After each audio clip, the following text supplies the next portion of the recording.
আমি রাজনীতি করতে নিজে থেকে আসিনি, আমার সেটা কোনোদিন করিওনি। পার্টি চেয়েছে, বা কলেজে যে মূল দোষী সে একটি মুসলিম ছেলে, সেই ধর্ষণ করেছে, প্রথম এফআইআর এটা এসছে। যে আজকে পশ্চিমবাংলার মুসলিম সমাজকে টিএমসি রাজনৈতিকভাবে এত ব্যবহার করছে। ভারত হচ্ছে এমন একটা দেশ যেখানে সমস্ত ধর্মকে আমরা সম্মান দিই।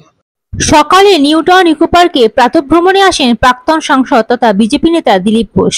সেখানে সাংবাদিকদের একাধিক প্রশ্নের উত্তর দেন তিনি কি তৃণমূলে যাচ্ছেন?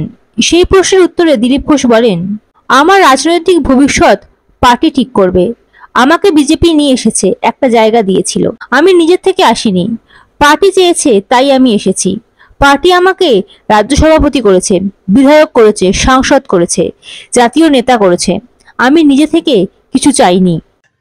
দেখুন, ভারত হচ্ছে এমন একটা দেশ যেখানে সমস্ত ধর্মকে আমরা সম্মান দিই, তাই বিশ্বের সমস্ত ধর্ম এখানে এসে টিকে আছে।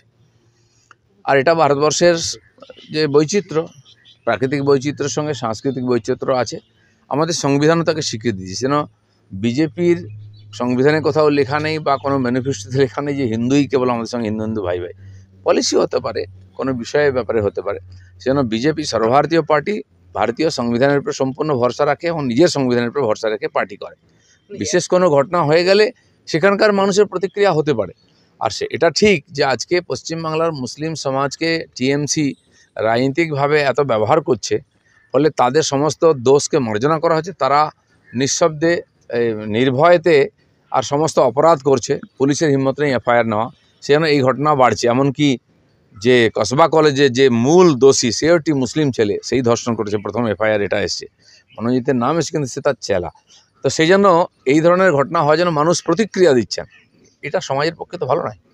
তাহলে তো আপনাদের লাইন চেঞ্জ হয়ে গেল, মানে ভোটের আগে লাইন চেঞ্জ হলে। ভারতীয় জনতা পার্টির লাইন প্রথম থেকেই ঠিক আছে, সেখানে চেঞ্জ হবে না। সারা ভারতবর্ষে আমরা আছি, সেজন্য কোথাও কোনো পরিস্থিতির কারণে যদি কেউ কিছু বলে থাকেন, সেটা লাইন হতে পারে না। তো লাইন তো ভারতীয় জনতা পার্টি দিল্লি থেকে ঠিক করে।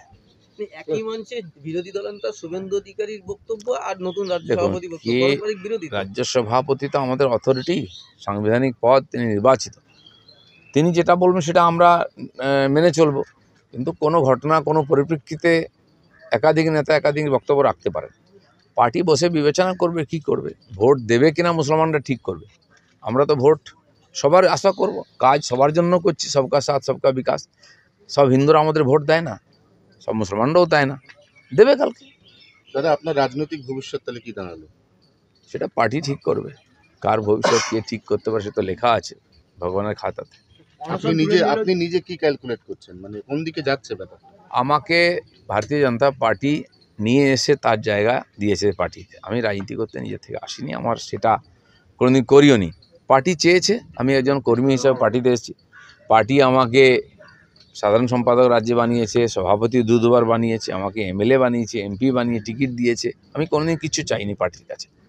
আর এমনকি আজকে পার্টি আমাকে যে গাড়ি দিয়েছে আমি ব্যবহার করছি, বা সিকিউরিটি, সেটাও আমি কোনোদিন চাইতে যাইনি। ঘটনা পরিপ্রেক্ষিতে পার্টির প্রয়োজন মনে হচ্ছে।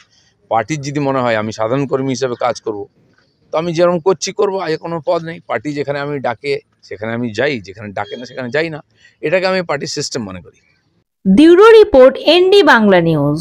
সবার আগে সব খবর, সঠিক খবর পেতে ফেসবুক পেজটি ফলো করে এবং ইউটিউব চ্যানেলটি সাবস্ক্রাইব করে রাখুন। আর শেয়ার করতে ভুলবেন না।